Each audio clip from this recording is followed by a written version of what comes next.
तो circular motion, motion of a particle on a circle, circle है fix, circle की radius centre are, और इस पे कोई पार्टिकल अगर मूव कर रहा है तो वो हो जाएगा सर्कुलर मोशन। अब ये सर्कुलर मोशन जो है वो यूनिफॉर्म भी हो सकता है, uniform circular motion and non uniform circular motion, uniform and non uniform. तो यूनिफॉर्म सर्कुलर मोशन में स्पीड कांस्टेंट होगी, जो भी पार्टिकल है उसकी स्पीड कांस्टेंट रहेगी, और नॉन यूनिफॉर्म सर्कुलर मोशन में वो स्पीड वेरिएबल, स्पीड वेरिएबल। तो स्पीड इसकी वेरिएबल होगी। तो ये नॉन यूनिफॉर्म सर्कुलर मोशन का जो एग्जांपल है कुछ कुछ केस, वो क्या है, एक तो वर्टिकल सर्कुलर मोशन जिसको हम डिस्कस करेंगे वर्क एनर्जी पावर के बाद, कि motion in A vertical circle, और बाकी सारे हॉरिजॉन्टल प्लेन में जो भी होंगे यूनिफॉर्म, और वहाँ पे हॉरिजॉन्टल प्लेन के नॉन यूनिफॉर्म को हम यहीं पे डिस्कस करेंगे। तो हॉरिजॉन्टल प्लेन में जो भी मोशन होगा यूनिफॉर्म या नॉन यूनिफॉर्म वो डिस्कस करेंगे। वर्टिकल प्लेन में, वर्टिकल प्लेन में भी जो है वो यूनिफॉर्म अगर होगा तो उसको डिस्कस करेंगे, नॉन यूनिफॉर्म वो motion in vertical circle work energy power में। तो फिर यहाँ से काइनेमेटिक वेरिएबल्स डिफाइन किया था, काइनेमेटिक वेरिएबल्स या एंगुलर वेरिएबल्स। एंगुलर वेरिएबल में सेम एग्जैक्टली सेम टाइप के काइनेमेटिक्स टाइप के हैं। Angular position, angular position, angular position यहाँ से हम मेजर करेंगे थीटा से, कि किसी भी रेफरेंस लाइन से, ये कोई रेफरेंस लाइन होगी, यहाँ से थीटा से क्लॉकवाइज में या एंटी क्लॉकवाइज या क्लॉकवाइज, ये दो डायरेक्शन पॉसिबल है। तो ये हो जाएगा। एंगुलर पोजीशन अगर चेंज होती है तो वो हो जाएगा angular displacement, angular displacement. Angular displacement जो होगा उसको डेल्टा थीटा और डी थीटा से रिप्रेजेंट करेंगे। यूनिट इसकी क्या होगी, यूनिट इसकी जो है वो रेडियन है, रेडियन है, या डिग्री में भी बता सकते हैं, जनरली हमेशा क्या फॉलो करना है, रेडियन। फिर अगर एंगुलर पोजीशन चेंज होती है तो हमने लिखा था कि ये है angular velocity, angular velocity, angular velocity denoted by omega. Omega, omega जो है वेलोसिटी दो तरीके से हम डिफाइन करते हैं, कि अगर लार्ज टाइम इंटरवल होगा तो वो हो जाएगा delta theta by delta T, कि किसी टाइम में कितना एंगुलर डिस्प्लेसमेंट चला डिवाइडेड बाय टाइम इंटरवल। और अगर टाइम इंटरवल शॉर्ट लेंगे तो वो इंस्टेंटेनियस हो जाएगी, इंस्टेंटेनियस, उसको लिखेंगे D theta by D T, D theta by D T. एक पॉइंट यहाँ पे आरपीएम भी यूज होता है, कई बार एंगुलर वेलोसिटी आरपीएम में भी होती है, 1 रिवोल्यूशन पर मिनट। तो 1 रिवोल्यूशन का मतलब हो गया 2 pi radian divided by minute, तो ये हो जाएगा 60 सेकेंड्स, तो इतने रेडियन पर सेकेंड हो जाएगा, रेडियन पर सेकेंड, और पाई/30 रेडियन पर सेकेंड। तो आरपीएम को हमेशा चेंज करना है, रेडियन पर सेकेंड। एंगुलर वेलोसिटी के बाद है एंगुलर एक्सेलेरेशन। तो एंगुलर एक्सेलेरेशन सेम जो हमारे लीनियर टाइप की क्वांटिटीज हैं, लीनियर टाइप के जो वेरिएबल हैं उसके करस्पॉन्डिंग एंगुलर वेरिएबल्स हैं। Angular acceleration, angular acceleration, angular acceleration जो है वो है alpha, alpha rate of change of angular velocity. तो कभी भी रेट चेंज होगी तो वो दो टाइप के वेरिएबल हम डिफाइन करते हैं, एक एवरेज, एवरेज हो जाएगा delta omega by delta T, और दूसरा हो जाएगा इंस्टेंटेनियस, इंस्टेंटेनियस जो होगा वो होगा D omega by D T. और इसको हम थीटा के टर्म्स में भी लिख सकते हैं, कैसे, D omega by D theta into d theta by D t. तो ये D theta by D t हो जाएगा ओमेगा, या इसको हम ऐसे लिख सकते हैं omega d omega by D theta. ये इंस्टेंटेनियस और ये हो जाएगी एवरेज। तो ये सिर्फ डेफिनेशन पार्ट है कि change in position is velocity, और ये सारे जो हैं इनकी डायरेक्शन हम क्लॉकवाइज एंटी क्लॉकवाइज से बताते हैं। All are the axial variables, all are the axial vector, all are axial vectors. Axial vector का मतलब है कि ये क्या होंगे, एक्सिस के अलोंग डायरेक्टेड होंगे। एक्सिस के लॉन्ग डायरेक्शन कैसे फाइंड करेंगे, एक्सिस के long direction sense of rotation में राइट हैंड की फिंगर को कर्ल करेंगे, जैसे ये बोल्ड लाइंस जो है वो आउट ऑफ द प्लेन है, तो यहाँ से अगर फिंगर कर्ल करते हैं तो ये हो जाएगी एंगुलर क्वांटिटीज़ की, या तो एंगुलर वेलोसिटी की। वेलोसिटी अगर चेंज हो रही है, इंक्रीज हो रही है, तो ये हो जाएगी एंगुलर एक्सलेशन की। तो ये ओमेगा, ओमेगा के सेंस ऑफ रोटेशन से ये जो है, वैसे तो अल्फा, अल्फा की जो डायरेक्शन है वो तो हम फोर्स या टॉर्क से फाइंड करते हैं रोटेशनल में, बट अगर ओमेगा इंक्रीज कर रहा है तो alpha and omega same sense में है।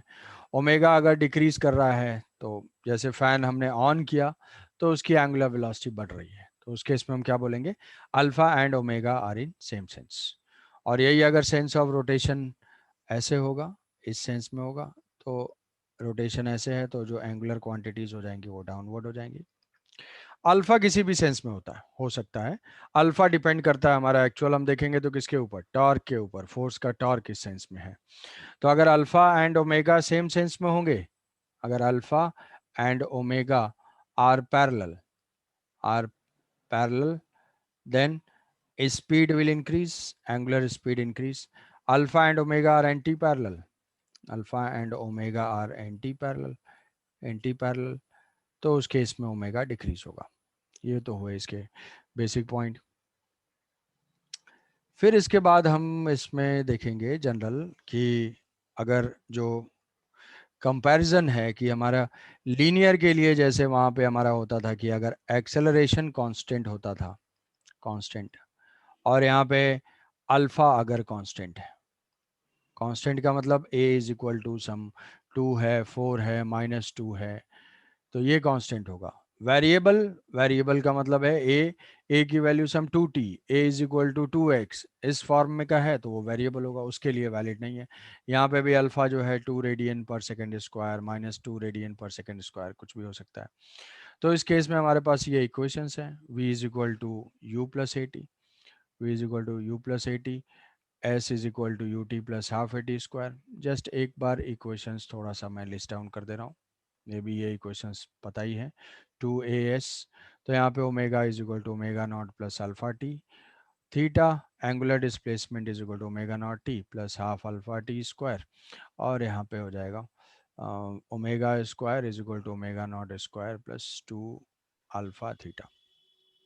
ये होगा एवरेज, एवरेज एवरेज फाइंड करने के लिए सेम वही, अगर स्ट्रेट लाइन एक्सलेशन कांस्टेंट है तो एवरेज वेलोसिटी भी हम ऐसे फाइंड कर सकते हैं।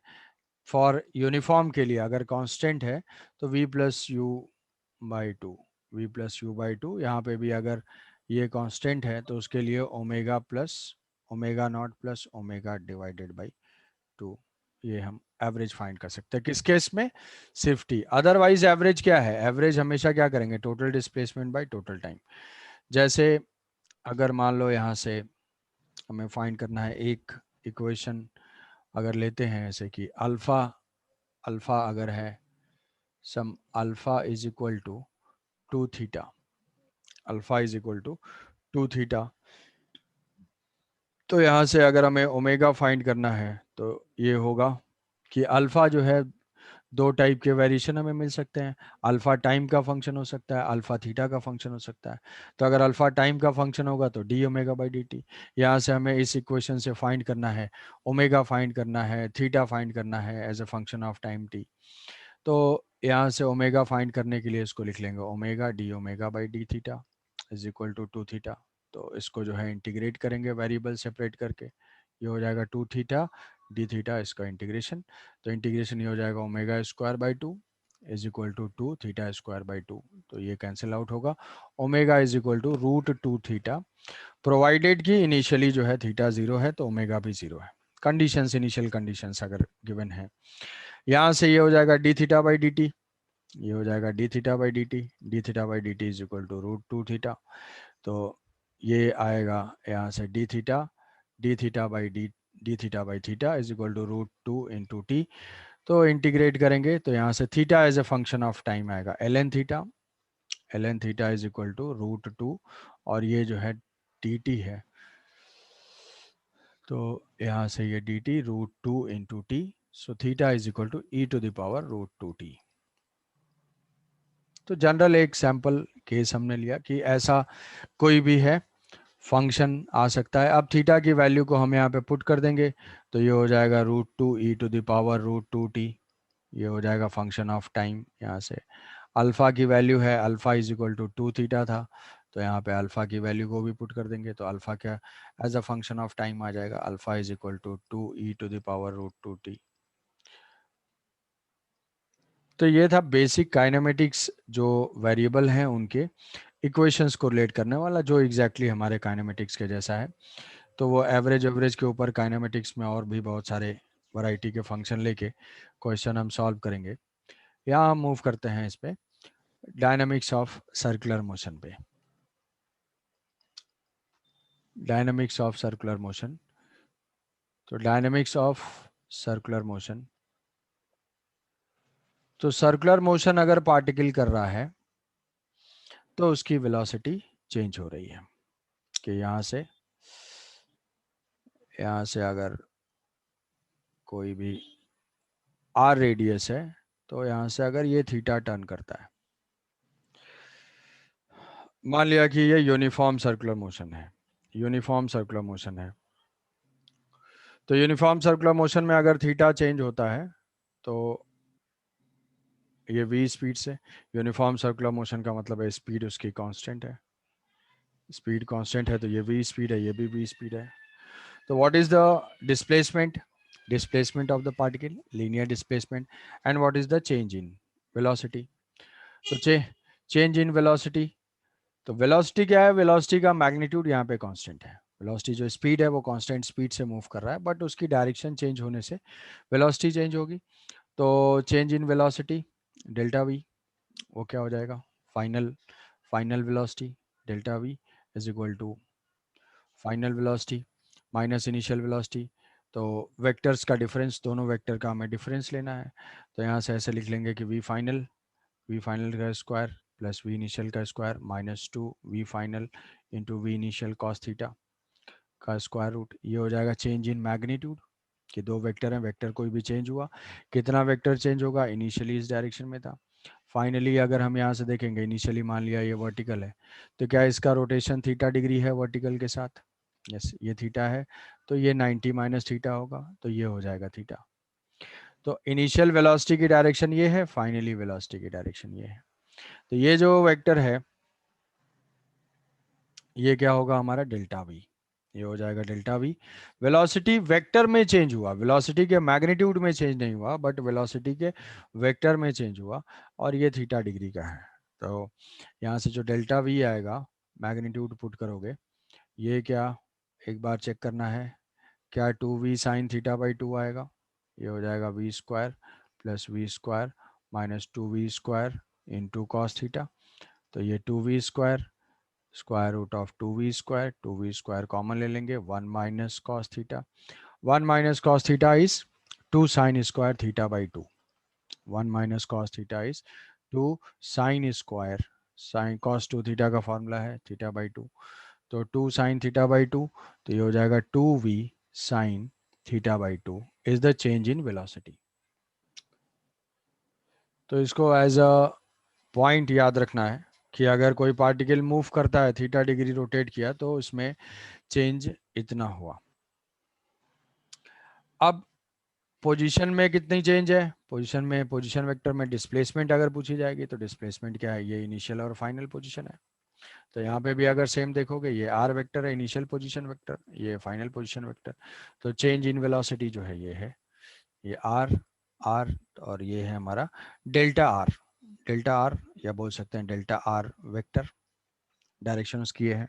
तो इस डेल्टा आर का मैग्नीट्यूड कितना होगा, चेंज इन पोजीशन वेक्टर, तो सेम हमें क्या करना है, डिफरेंस लेना है डेल्टा आर। ये जो आर वेक्टर है, कोई भी वेक्टर क्या होगा, head minus tell, final position vector minus initial position vector, तो यहाँ पे हेड माइनस टेल सेम ही हो जाएगा, final position vector minus initial position, तो डेल्टा आर का मैं मैग्नीट्यूड लिख लूंगा।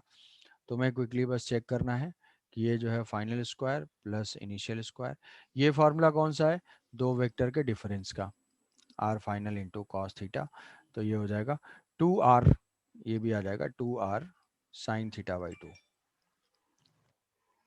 ये डेल्टा आर का मैग्नीट्यूड, चेंज इन डिस्प्लेसमेंट का मैग्नीट्यूड, और उसकी डायरेक्शन होगी। अब यहाँ से अगर एंगल स्मॉल है, स्मॉल थीटा पे मूव कर रहा है, मान लो स्मॉल डीवी है, तो डीवी बाई डी टी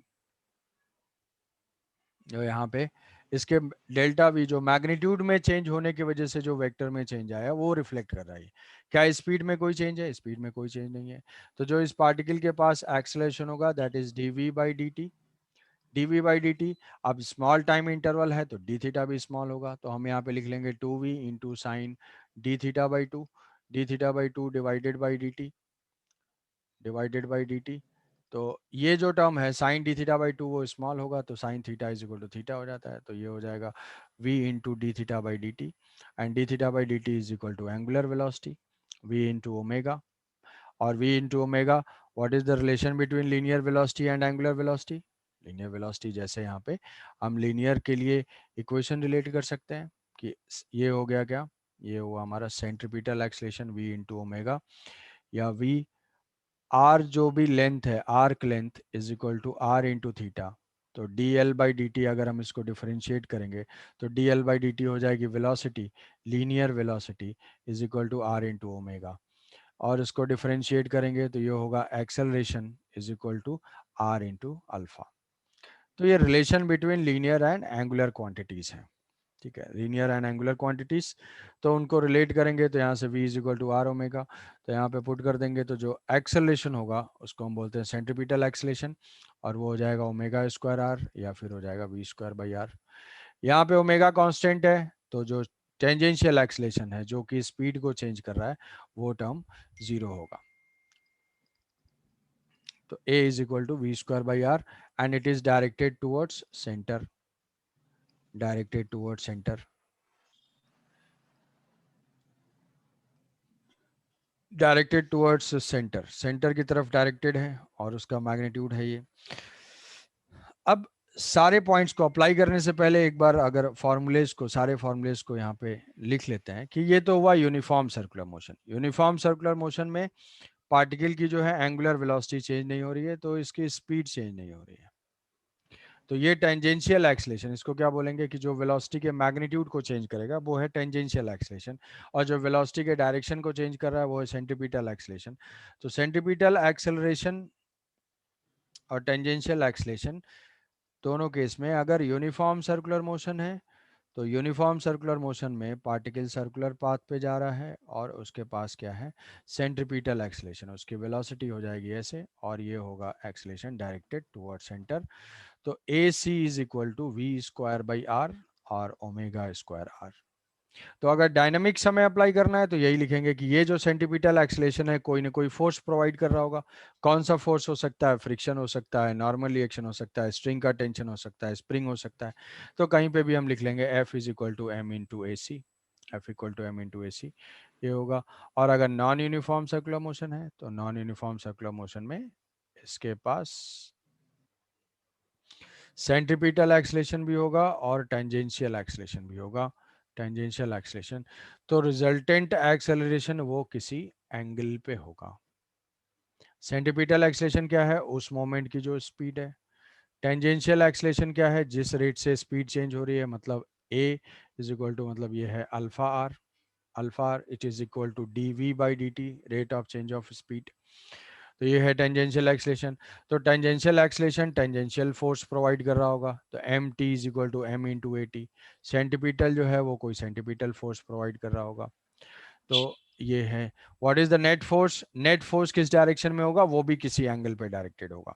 तो ये हो जाएगा m times of square root of a c square plus a t square. तो बेसिकली हमारे इतने सारे फॉर्मूले हैं, जिसको फॉर्मूले को मैंने एक साथ लिस्ट डाउन कर लिया, फिर एक एक करके उनको अप्लाई करेंगे कि अगर सर्कुलर पाथ है तो सर्कुलर पाथ में हमेशा हमें क्या डिसाइड करना है? सबसे पहला चेक पॉइंट है यूनिफॉर्म और नॉन यूनिफॉर्म। अगर नॉन यूनिफॉर्म होगा तो टेंजेंशियल और सेंटीपिटल दोनों होंगे, तो दोनों डायरेक्शन में हमें लिखना पड़ेगा इक्वेशन। और अगर यूनिफॉर्म होगा तो केवल सेंटीपिटल की तरफ। तो सिंपल ये था। इसमें ये थे लिस्ट ऑफ फार्मूलेज जिसको कि हम यूज़ करेंगे, और डेरिवेशंस भी हैं इसके, बट वो डेरिवेशन यहाँ पे रिक्वायर्ड नहीं है तो इसलिए उनको स्किप कर दिया।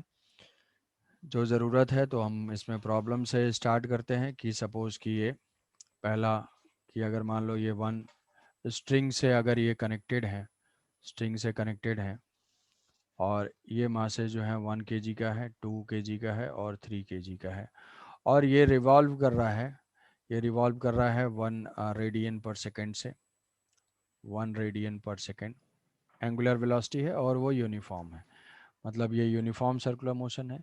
ये जो डिस्टेंसेस हैं ये 0.5 मीटर के हैं, 0.5 मीटर के हैं, ये जो गैप है 0.5 मीटर का है। तो इस पार्ट में जो है टेंशन, टेंशन मान लिया यहाँ पे टेंशन T1 है, यहाँ पे टेंशन T2 है, यहाँ टेंशन T3। ये कैसे रिवॉल्व कर रहा है, ये सर्कुलर हॉरिजॉन्टल प्लेन में है, हॉरिजॉन्टल प्लेन में कांस्टेंट स्पीड से, कांस्टेंट एंगुलर वेलोसिटी से रिवॉल्व कर रहा है।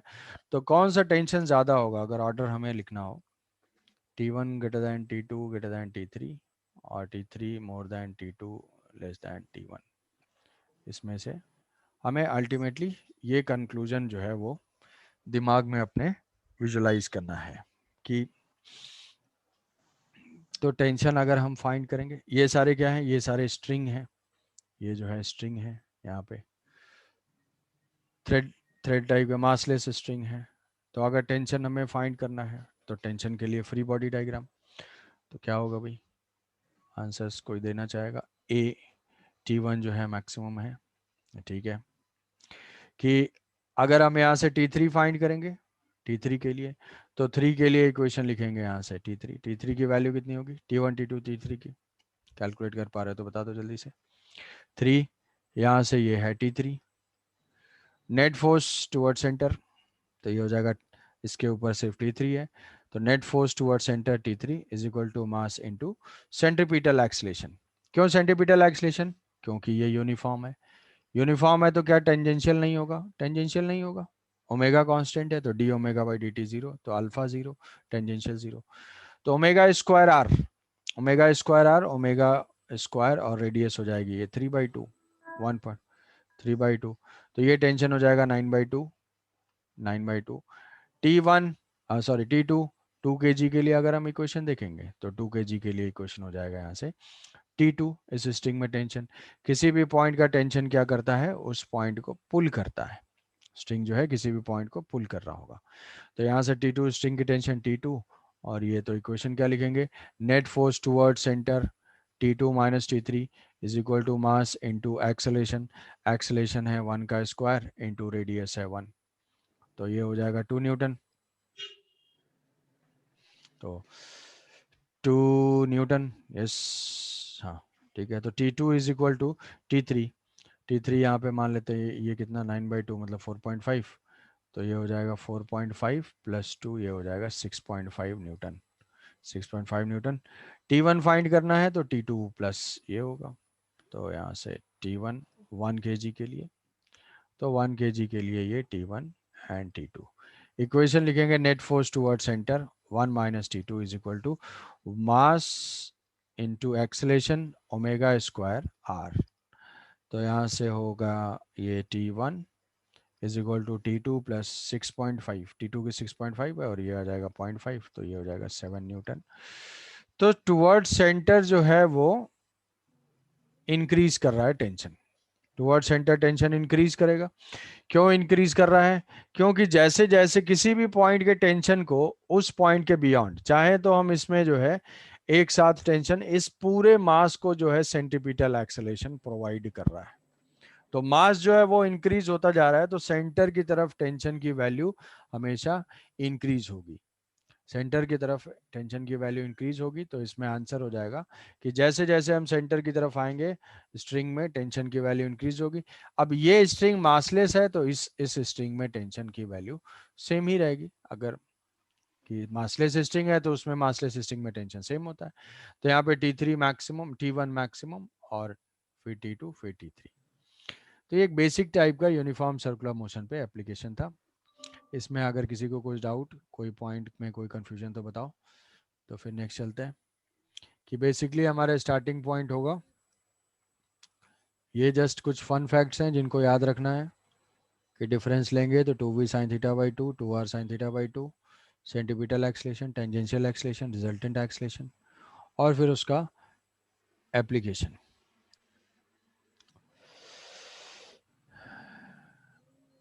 ठीक है, तो साइलेंस का मतलब यही समझ रहा हूँ कि कोई डाउट नहीं होगा। अब मान लो कि यहाँ पे हम हॉरिजॉन्टल प्लेन में ही यूनिफॉर्म रोप कंसीडर करते हैं। ये एक यूनिफॉर्म रोप है and this rope is rotating with angular velocity omega, mass m and l है। और यहाँ पे भी हमसे ऐसा पूछा जा सकता है कि भाई किस पॉइंट पे टेंशन बताओ, T1 T2 T3 है तो कंपेयर करना है बताओ। तो इस रोप में भी क्या होगा, टेंशन हमें वैरी कर रहा होगा, जैसे जैसे सेंटर की तरफ आएंगे वैसे वैसे उस पॉइंट के बियॉन्ड जितना मास है उसको सेंटीमीटर एक्सलेशन प्रोवाइड करना है। तो इसमें पहले हम क्या कर लेंगे कि tension as a function of x find करेंगे। Find the tension at any point x in the rope. तो ये पहला क्या है कि ये uniform circular motion in horizontal plane, horizontal plane, horizontal plane में है। तो हमें फाइंड करना है, find tension in the rope,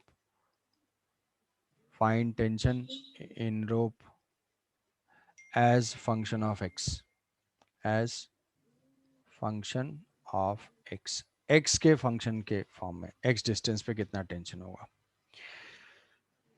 तो यहाँ से ये जो है रोटेट कर रहा है ओमेगा से, तो x पे हमें टेंशन फाइंड करना है। तो इसको फाइंड करने के दो अप्रोच हैं, एक है बेसिक अप्रोच, दूसरा है कि हम इसको सेंटर ऑफ मास से कर सकते हैं। ये कैसा रोप है, ये रोप जो है यूनिफॉर्म रोप है। क्या रोप हमेशा यूनिफॉर्म ही रहेगा, कोई ज़रूरी नहीं है।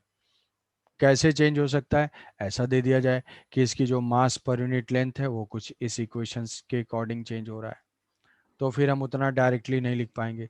बट यूनिफॉर्म के लिए हम डायरेक्ट लिख पाएंगे, और अगर अप्लाई करना होगा तो बेसिक के केस में हम इसको बेसिक से हमेशा सॉल्व करेंगे। तो जैसे मान लो पहले सॉल्व करता हूँ इसमें कि क्या करेंगे। सर्कुलर है तो सर्कुलर में मैंने यहाँ पे एक एलिमेंट ले लिया जिस एलिमेंट की लेंथ है dx, इस एलिमेंट एलिमेंट की लेंथ है dx। अब ये जो dx एलिमेंट है वो x रेडियस के पाथ पे जा रहा है, x रेडियस के पाथ पे जा रहा है ये। तो x पे कुछ टेंशन है t, x पे कुछ टेंशन है t।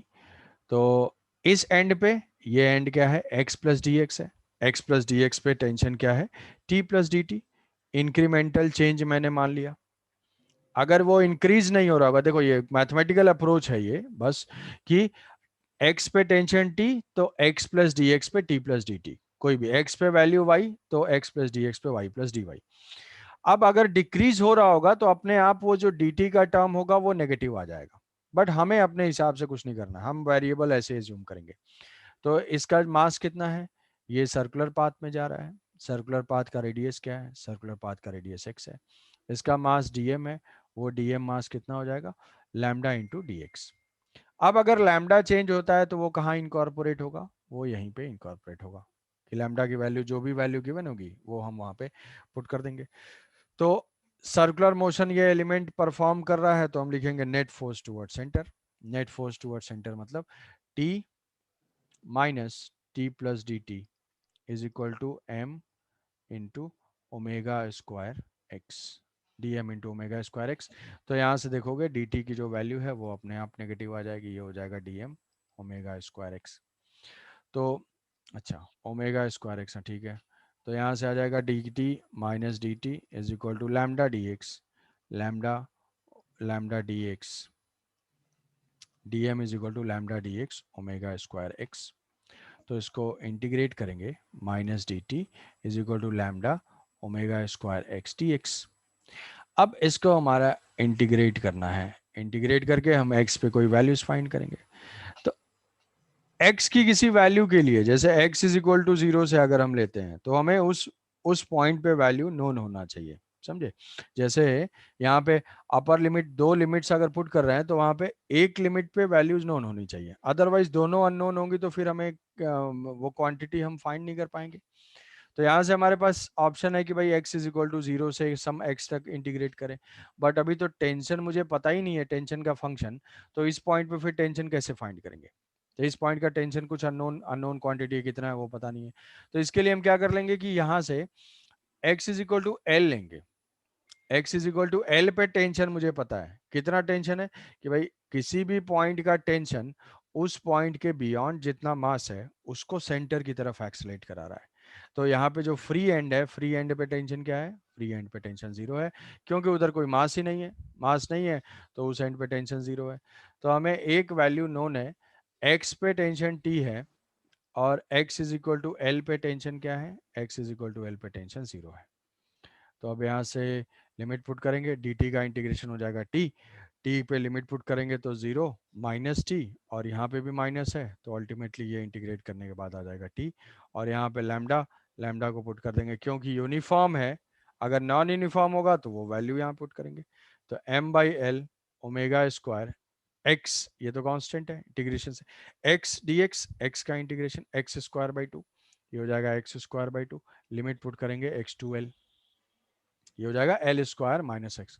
तो tension T is equal to M omega square L square minus X square divided by two L, divided by two L.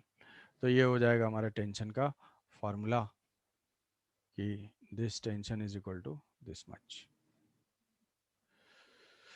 तो ये टेंशन का वेरिएशन कैसा है? टेंशन का वेरिएशन पैराबोलिक नेचर का है, तो इसमें ग्राफ भी पूछा जा सकता है, draw the tension versus x graph. तो तुम्हें पता होना चाहिए कि भाई यहाँ पे ग्राफ जो है किस टाइप का होगा।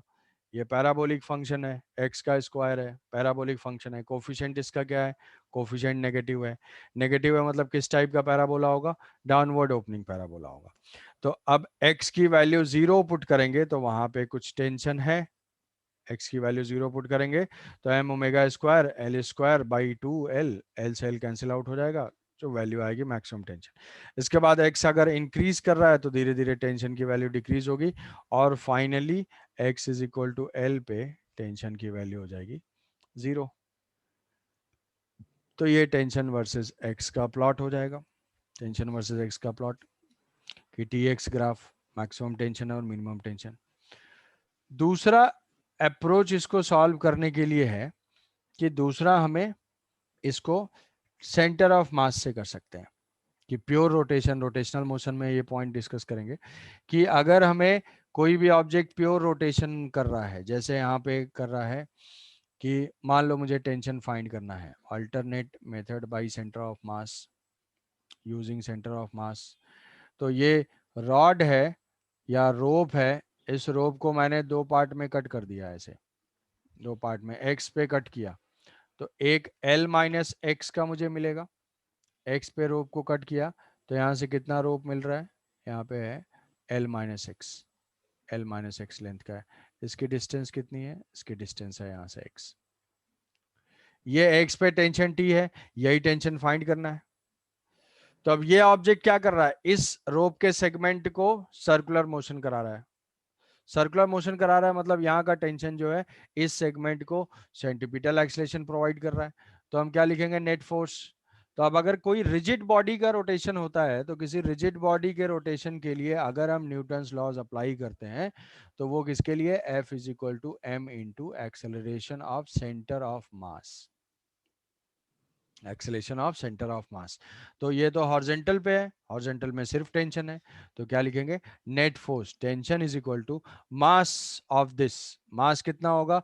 Lambda into L minus X, mass per unit length into length, mass into centripetal acceleration, acceleration of centre of mass. तो मुझे इस रोप का सेंटर ऑफ मास लोकेट करना होगा। ध्यान रहे कि अगर नॉन यूनिफॉर्म होता है तो सेंटर ऑफ मास तो उतना इजीली नहीं बता सकते, बट यूनिफॉर्म है तो ये बोल सकता हूं मैं कि यहाँ पे सेंटर ऑफ मास जो है वो मिडिल पॉइंट पे होगा, इस एलिमेंट के मिडिल पॉइंट पे। तो इस एलिमेंट के मिडिल पॉइंट पे सेंटर ऑफ मास होगा, उस सेंटर ऑफ मास की डिस्टेंस कितनी हो जाएगी? क्या यहाँ से ये देख के बता सकते हो कि x plus L by two होगी, ये जो है x plus L by two, ये जो है l minus X by two plus X कर देंगे तो ये आ जाएगा x plus L whole divided by two है, x plus L by two नहीं है, ये जो है x plus L whole divided by two, ये डिस्टेंस हो जाएगी। तो अब सेंटर ऑफ मास के एक्सलेशन पे सिर्फ मुझे फोकस करना है। रिजिड बॉडी का अगर रोटेशन है तो net force equal to mass into acceleration, mass हो गया ये, और एक्सलेशन क्या हो जाएगा? Omega square are, omega square R, R किसकी डिस्टेंस? सेंटर ऑफ मास की, कहां से? एक्सिस ऑफ रोटेशन से, तो ये हो जाएगा x plus L by two, x plus L by two. तो यहाँ पे इसको लिख लेंगे लैम्डा, लैम्डा को m by L, lambda omega square by two, और ये हो जाएगा L square minus X square, A plus B into A minus B, L square minus X square, ये आ जाएगा हमारा M omega square by two L, L square minus X square. अब ये जो है नॉन यूनिफॉर्म के केस में हमारा उतना डायरेक्ट क्यों नहीं होगा, क्योंकि नॉन यूनिफॉर्म में सेंटर ऑफ मास फाइंड करना ही एक अलग चैलेंज हो जाएगा। कि भाई रेगुलर शेप है तब तो हम बता सकते हैं कि हाँ ठीक है इसका सेंटर ऑफ मास मिडिल में होगा, बट अगर नॉन यूनिफॉर्म रॉड होगा तो उसका सेंटर ऑफ मास चेंज होगा, कहीं पे लोकेट करना पड़ेगा। तो इसीलिए अगर नॉन यूनिफॉर्म होता है तो हम बेसिक से स्टिक करेंगे, अपने आप जो इक्वेशन आना होगा आ जाएगा। अगर यूनिफॉर्म है तो उसका आंसर मैं बोलूंगा कि इसको जो है हम ऐसे याद रख सकते हैं कि नेट फोर्स लिख लेंगे equal to mass into acceleration of centre of mass, centre of mass की लोकेशन और वहां से फाइंड कर लेंगे। तो सेम टाइप का क्वेश्चन होगा, सेम टाइप का क्वेश्चन जो कि फ्लूइड में भी हो सकता है कि किसी ट्यूब में लिक्विड फिल कर दिया गया यहाँ पे, और लिक्विड फिल करके उसको इस एक्सिस के अबाउट ऐसे रोटेशन कराया जा रहा है कि ट्यूब अगर रोटेट कर रहा है तो उसका लिक्विड भी साथ ही साथ रोटेट कर रहा है। तो जब लिक्विड रोटेट कर रहा है तो इस ट्यूब के प्रेशर का जो है वेरिएशन होगा। तो वहां पे भी हमें सेम टाइप से सर्कुलर मोशन का कॉन्सेप्ट वहां पे भी अप्लाई होगा कि एक्स डिस्टेंस पे कोई लिक्विड का एलिमेंट लेंगे, उस लिक्विड एलिमेंट पे हम फोर्स दिखाएंगे, pressure P and P plus D P, और उसको जो है सॉल्व करेंगे। तो यही फंक्शन आएगा, ऐसे ही फंक्शन आएगा बिल्कुल। तो इस कॉन्सेप्ट का एप्लीकेशन बहुत सारे जगह पे हो सकता है। प्रॉपर्टीज ऑफ सॉलिड में जैसे हो सकता है स्ट्रेस स्ट्रेन फाइंड करने के लिए, कि यहाँ से देगा कि एक्स डिस्टेंस पे स्ट्रेस फाइंड करो, इसमें स्ट्रेन फाइंड करो, कितना चेंज इन लेंथ हुआ। तो वो सारी क्वांटिटीज, मैक्सिमम कितने ओमेगा से हम रोटेट कर सकते हैं सो दैट कि रॉड ब्रेक ना हो अगर उसका ब्रेकिंग स्ट्रेस इतना है। तो ये सारे question same concept properties of matter में जहाँ पे इलास्टिसिटी में अप्लाई हो सकता है, सेम कॉन्सेप्ट यहाँ पे फ्लूइड में अप्लाई हो सकता है। तो कॉन्सेप्ट एक ही है, मल्टीपल एप्लीकेशन है। इसके हो गए ये दो तरीके कि बेसिक से कैसे सॉल्व करेंगे और इसमें कैसे सॉल्व करेंगे। किसी को कोई डाउट इसमें देख लो।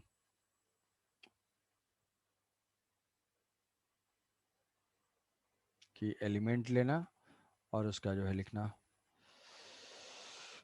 तो इसका इक्वेशन क्विकली याद रख सकते हो कि इन केस अगर आया तो टाइम सेव होगा। तो ये हो जाएगा M omega square by two L square minus X square. तो इसमें क्वेश्चन अगर सीधा सीधा पूछा जाए तो 2 पॉइंट्स पे रेशियो पूछा जा सकता है कि एल बाई थ्री के पॉइंट्स हैं उनका रेशियो बता दो, या T1 T2 T3 दिया हुआ है किस पॉइंट पे टेंशन ज़्यादा है, या फिर इसका फंक्शन, या फिर इसका ग्राफ। ये सारे क्वेश्चन इसमें हो सकते हैं। कोई डाउट भाई? आशुतोष, दिशा, प्रियन, शरण्या, स्मृति, स्मृति कोई डाउट?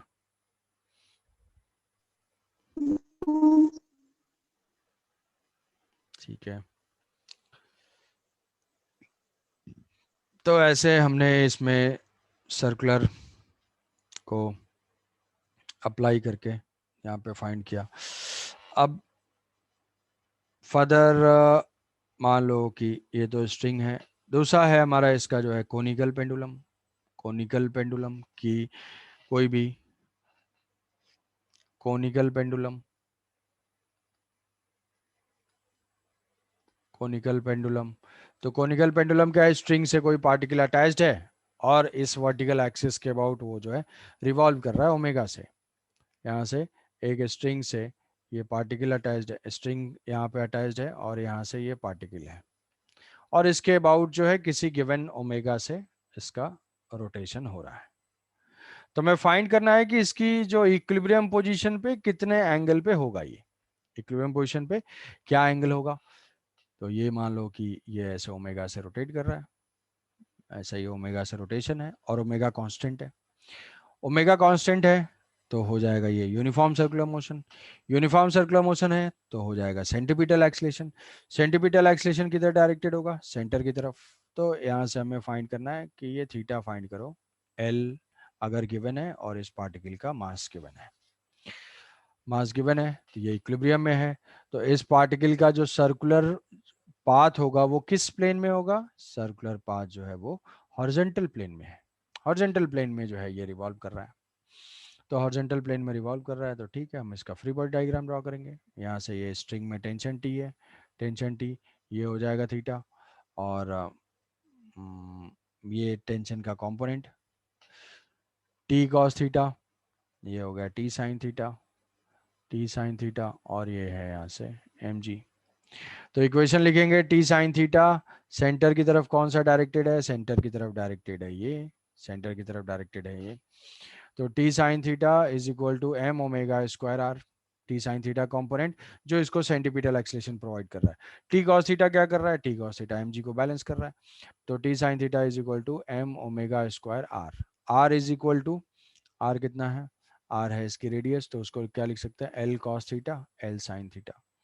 तो ये हो जाएगा L sine theta M omega square R L sine theta. तो यहाँ से टेंशन की वैल्यू ही आ जाएगी, तो T is equal to M omega square L, ठीक है, T is equal to M omega square L. हमारा टारगेट है मान लो यहाँ पे थीटा फाइंड करना, एम ओमेगा स्क्वायर एल। तो अब यहाँ से वर्टिकल से, अगर वर्टिकल में तो इक्विलिब्रियम है, एक्सेलेटेड वो हॉरिजॉन्टल प्लेन में, तो T cos theta is equal to, T cos theta is equal to M G. T की वैल्यू को पुट कर देते हैं, टी की वैल्यू को पुट कर दिया, M omega square L cos theta is equal to M G. तो यहाँ से एम कैंसिल आउट होगा, cos theta is equal to, cos theta is equal to G by omega square L, G by omega square L. तो यहाँ से theta आ जाएगा। तो से मान लो इस पे कोनिकल पेंडुलम पे हम ऐसे लेते हैं कि अगर दो स्ट्रिंग से अटैच, दो स्ट्रिंग से अटैच्ड है, यहाँ पे कोई पार्टिकल है वो दो स्ट्रिंग से अटैच्ड है, और ये दोनों पॉइंट्स जो हैं ये वर्टिकल एक्सिस है, वर्टिकल एक्सिस के बहुत अटैच्ड हैं, और ये ऐसे रोटेट कर रहा है। तो ये एक स्ट्रिंग ये है, और ये स्ट्रिंग ये है। मान लिया कि ये लेंथ जो है वो एल एल और एल है, ठीक है, एल एल और एल। मास इसका है स्मॉल एम। तो इस एक्सिस के अबाउट ये कांस्टेंट एंगुलर वेलोसिटी ओमेगा से रोटेट कर रहा है, कांस्टेंट एंगुलर वेलोसिटी ओमेगा से रोटेट कर रहा है। तो हमें दोनों स्ट्रिंग में टेंशन फाइंड करना है, फाइंड टेंशन T1, एंड यहाँ से है इस स्ट्रिंग में टेंशन T2। तो और ये बताना है कि T1 greater than T2, T1 is equal to T2, और T1 is less than T2। कौन सा आंसर सही होगा इसमें फाइंड भी करना है और सोच के भी बताना है।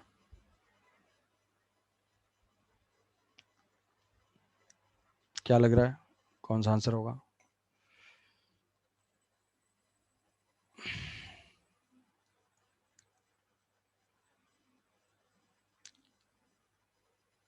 ए, T1 मोर देन T2। अच्छा,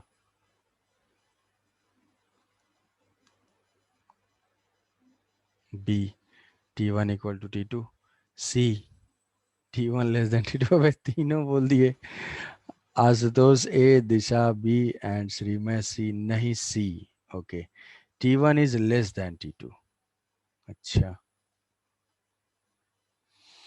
ठीक है, फाइंड करते हैं इसको, फाइंड करते हैं। फाइंड करेंगे तो इक्वेशन लिखेंगे, सेम कोनिकल पेंडुलम का ही ये एप्लीकेशन है, कि कोनिकल पेंडुलम का ही एप्लीकेशन है। यहाँ से जो है 60 डिग्री है, क्योंकि डिस्टेंसेस गिवन है, तो हम ये भी बोल सकते हैं कि ये है 60 डिग्री। कुछ और आंसर है? नहीं, सी, सी गलत, गलत हो गए दोनों। अच्छा, दोनों गलत हो गए, तो जो बचा वही सही है। ये है 60 डिग्री, ये तो हम लेंथ इससे निकाल लेंगे 60 डिग्री, तो ये एंगल हो जाएगा 30 डिग्री, 30 डिग्री एंड 30 डिग्री। तो T1 cos theta, T1 cos theta, T1 sin theta, T2 cos theta and T2 sin theta, T1 sin theta sin 30 degree, T2 sin 30। mg को जो है तुमने इग्नोर कर दिया, mg कि भाई T1 को दोनों चीजें बैलेंस करनी है, T1 को mg को भी बैलेंस करना है और T2 को भी बैलेंस करना है। अगर मान लो हम दोनों की एंगुलर वेलोसिटी को कम करते जाते हैं, एंगुलर वेलोसिटी को कम करते जाते हैं, तो किसी पॉइंट पे स्ट्रिंग T2 जो है वो स्लैक कर जाएगी, ए होगा। ठीक है, जो दो गलत हो गए तो एक ही बचा। तो यहाँ पे सेंट्रीपिटल फोर्स कौन प्रोवाइड कर रहा है? सेंट्रीपिटल फोर्स प्रोवाइड कर रहा है ये T1 cos 30 और T1 T2 cos 30। तो नेट फोर्स टुवर्ड सेंटर हो जाएगा T1 cos 30 plus T2 cos 30 is equal to mass into acceleration. Acceleration इसका हो जाएगा omega square R. What is radius? Circle की रेडियस हो जाएगी L cos 30, तो m omega square L cos 30। तो यहाँ से cos 30 जो है वो कैंसिल आउट ही हो जाएगा। क्वेश्चन नंबर 1 ये हो जाएगा m ओमेगा स्क्वायर L। और वर्टिकल डायरेक्शन में है इक्विलिब्रियम, तो T1 sin 30, T1 sin 30 is equal to T2 sin 30, T2 sin 30 plus mg। It is equation number 2, equation number 2। तो इन्हीं दोनों इक्वेशन को सॉल्व कर लेना है। T1 प्लस T2 यहाँ से देखोगे तो ये sin 30 1/2, तो ये इक्वेशन थोड़ा सा ऐसे लिख लेंगे T1 minus T2 is equal to 2mg, 2mg। ये हो गया इक्वेशन 3। ऐड कर दो, ऐड कर देंगे तो ये क्या हो जाएगा? T2 ये हो जाएगा 2T1, 1 प्लस 3 करेंगे, 1 प्लस 3 तो ये हो जाएगा 2T1 is equal to 2mg plus m omega square L। So T1 is equal to T1 is equal to mg plus m omega square L divided by 2। T2, T2 के लिए यहाँ पे minus कर दो, अगर माइनस कर देंगे तो ये हो जाएगा T2, अगर माइनस करेंगे तो ये आ जाएगा m ओमेगा स्क्वायर, चेक कर लेना एक बार, minus M G, minus M G, ये आ जाएगी T2 की वैल्यू। माइनस करेंगे तो ये माइनस T1 प्लस T2, तो ये 2T2 और यहाँ पे माइनस करेंगे तो माइनस 2mg, इसलिए minus 2mg m omega square L minus 2mg divided by 2, 2 cancel out हो जाएगा, तो ये हमारा इक्वेशन आ जाएगा T2। अब अगर स्ट्रिंग देखो, यहाँ पे देखो T2 के स्लैक करने के चांसेस है, यहाँ पे T1 के स्लैक करने के चांसेस कभी नहीं है। खुद सोचो कि अगर हम ओमेगा को धीरे धीरे कम करेंगे ना, तो वो जो सिंपल पेंडुलम है वो क्या होगा, वो जो पेंडुलम है वो धीरे धीरे आएगा, तो दूसरी स्ट्रिंग जो है वो स्लैक हो। तो अगर हम चाहते हैं कि टेंशन मेंटेन्ड हो लोअर स्ट्रिंग में, तो मिनिमम कितने ओमेगा से रोटेट करना चाहिए? So T2 should be for tension to be present in the lower string. तो देखो टेंशन T1 ज्यादा है T2 से, क्यों? क्योंकि T1 को तो mg को भी बैलेंस करना है, ऊपर वाले स्ट्रिंग को mg को भी बैलेंस करना है और T2 को भी बैलेंस करना है। तो इस वजह से जो है, तो आंसर तो इसका हो जाएगा ए ही, T1 is more than T2। और वैल्यूज ये हो जाएंगी for T2 to be greater than equal to 0, तो यहाँ से आ जाएगा कि m omega square L by 2 minus mg should be greater than equal to 0। So omega should be greater than और equal to 2g by L। तो minimum omega भी पूछ सकता है कि find the minimum angular velocity for which string remains taut. तो slack करने के चांसेस किसके हैं? इसमें स्लैक करने के चांसेस हैं T2 के। तो ये हो जाएगी इसकी एंगुलर वेलोसिटी। समझ पाए पार्टिसिपेंट्स? कोई डाउट?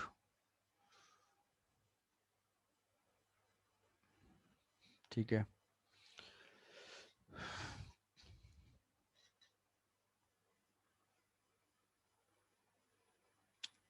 तो next, rotation on horizontal plane, rough horizontal plane, rough horizontal plane है कि ये है कोई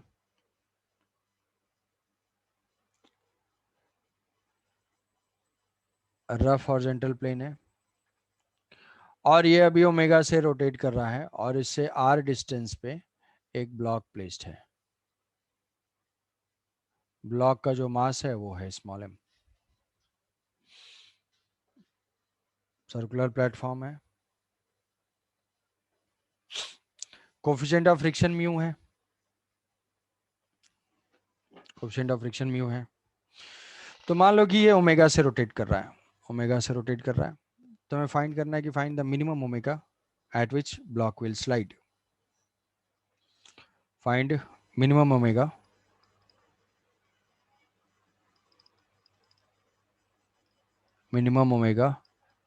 at which block will slide, block will slide मतलब किस एंगुलर वेलोसिटी से हम उसको रोटेट करें सो दैट कि ब्लॉक क्या करे, स्लाइड कर जाए, ब्लॉक जो है वो स्लिप कर जाए उसके रिस्पेक्ट में। तो स्लिप करने का मतलब है कि वहां पे कौन सा फ्रिक्शन आ जाना चाहिए, just limiting value, just limiting value. तो यहाँ पे मान लो ओमेगा से रिवॉल्व कर रहा है, तो हम ये टॉप व्यू देखते हैं। यहाँ पे कौन कौन से फोर्सेस हैं, एन, और वर्टिकली डाउनवर्ड डायरेक्शन में एम जी। तो ये तो प्लेन पे ब्लॉक प्लेस्ड है, ये जो है एन है और यहाँ से एम जी है। सर्कुलर पाथ किस प्लेन में है, सर्कुलर पाथ है ये हॉरिजॉन्टल प्लेन में। तो ब्लॉक जो है वो ब्लॉक की एंगुलर वेलोसिटी है, ब्लॉक की एंगुलर वेलोसिटी कितनी, ओमेगा है। तो ये ओमेगा से रोटेट कर रहा है, तो इसको जरूर कोई ना कोई फोर्स होगा जो सेंटर की तरफ इसको जो है एक्सलेशन प्रोवाइड करेगा, वो कौन होगा, फ्रिक्शन। कि सरफेस के पैरेलल तो और कोई फोर्स हो नहीं सकता। तो इस केस में जो फ्रिक्शनल फोर्स है वो फ्रिक्शनल फोर्स ऐसे होगा, फ्रिक्शनल फोर्स ऐसे होगा एफ, और क्या लिखेंगे, नेट फोर्स यही होगा सेंट्रीपिटल फोर्स प्रोवाइड करने वाला, तो net frictional force is equal to M omega square R. ये फ्रिक्शनल फोर्स कितने तक जा सकता है, अगर ये ब्लॉक स्लिप नहीं कर रहा है, ब्लॉक स्लिप नहीं कर रहा है, तो ये दिस फ्रिक्शनल फोर्स, ये फ्रिक्शनल फोर्स कौन सा है, ये फ्रिक्शनल फोर्स स्टैटिक है, स्टैटिक है। क्या स्टैटिक फ्रिक्शन को हम यहाँ पे लिख सकते हैं कि दिस फ्रिक्शनल फोर्स का जो मैग्नीट्यूड है वो म्यू एम जी है, ऐसा नहीं लिख सकते हैं। क्यों नहीं लिख सकते हैं, क्योंकि ये तो लिमिटिंग वैल्यू है, मैक्सिमम वैल्यू है। क्या हमेशा मैक्सिमम ही एक्ट करता है, कोई जरूरी नहीं है। तो कितना एक्ट करता है, जीरो से मैक्सिमम के बीच में कोई भी वैल्यू, स्टैटिक फ्रिक्शन की value between zero to maximum. तो this frictional force should be less than और इक्वल टू, लेस देन और equal to mu M G, limiting से कम होना चाहिए, तभी जो है स्लिप नहीं कर रहा है। तो यहाँ से m और m ये कैंसिल आउट हो जाएगा। Omega should be less than और equal to mu G by R, mu G by R. यहाँ फिर इसको जो है रूट ले लेंगे, तो ओमेगा की जो मैक्सिमम वैल्यू हो सकती है विदाउट स्लिपिंग वो हो जाएगी ये, या स्लिपिंग कराने के लिए क्या होगी ये मिनिमम वैल्यू, मिनिमम वैल्यू कि मैक्स। देखो स्टेटमेंट को समझो, दोनों एक ही चीज को दो तरीके से पूछा जा रहा है। तो it is the maximum value with which platform can be rotated for no slipping, mu g divided by r, maximum for no slipping of the block, block की कोई स्लिपिंग ना हो, म्यू जी बाई आर। यहाँ से M omega square R, ये हो जाएगा mu G by are इससे।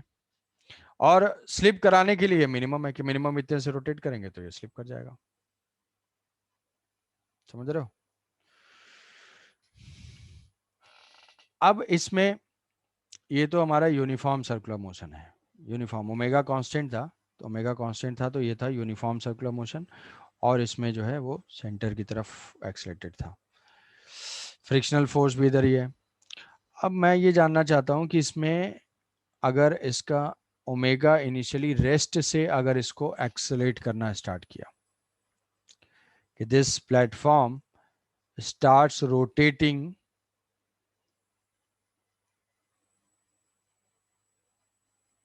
With constant angular acceleration alpha, कि यहाँ पे ये प्लेटफॉर्म कांस्टेंट ओमेगा से रिवॉल्व करना स्टार्ट किया, then find the time or angular velocity at which this block will slip. So find time and omega at which this block will slip. Block जो है slip कब करेगा, ये platform है, platform अभी क्या है, अभी जो इसकी एंगुलर वेलोसिटी है इनिशियल वो 0 है, अल्फा से रोटेट कर रहा है, ये अल्फा से रोटेट कर रहा है, डिस्टेंस हमारी आर है, डिस्टेंस आर है, और ये जो है ऐसे रोटेट करेगा। ठीक है, तो किसी टाइम टी पे अगर हम कंसिडर करते हैं, किसी टाइम टी पे कंसिडर करते हैं भाई कि ये जस्ट, अच्छा कोफिशिएंट ऑफ फ्रिक्शन जो है हमारा इसका म्यू है, तो वर्टिकल डायरेक्शन में तो एक्ट करा है एनएमजी, हॉरिजॉन्टल डायरेक्शन में होगा फ्रिक्शन। अब ये किस टाइप का सर्कुलर मोशन है, हमेशा स्टार्टिंग पॉइंट, हमेशा स्टार्टिंग पॉइंट किस टाइप का सर्कुलर मोशन, यूनिफॉर्म और नॉन यूनिफॉर्म, तो ये हो जाएगा हमारा अल्फा है, alpha not equal to zero, alpha not equal to zero, then non uniform circular motion, non uniform circular motion होगा तो सेंट्रीपिटल भी होगा और टेंजेंशियल भी होगा। सेंट्रीपिटल क्या होगा, सेंट्रीपिटल तो हो जाएगा ओमेगा स्क्वायर आर, टेंजेंशियल क्या होगा, टेंजेंशियल हो जाएगा alpha into R, alpha into R. ये किधर डायरेक्टेड होगा, सेंटर की तरफ, ये किधर डायरेक्टेड होगा, टेंजेंट की तरफ। तो अगर हम किसी मोमेंट पे देखते हैं तो इस ब्लॉक के पास दो एक्सलेशन, कौन कौन से, टेंजेंशियल भी और सेंट्रीपिटल भी। अब ये एट एनी टाइम टी है, किसी टाइम टी पे है, at any time T, at any time T. अब उस टाइम पे ओमेगा क्या है, तो omega is equal to omega not plus alpha T, तो omega not plus alpha T, omega zero है, तो ये हो जाएगा omega is equal to alpha into T, ये होगा।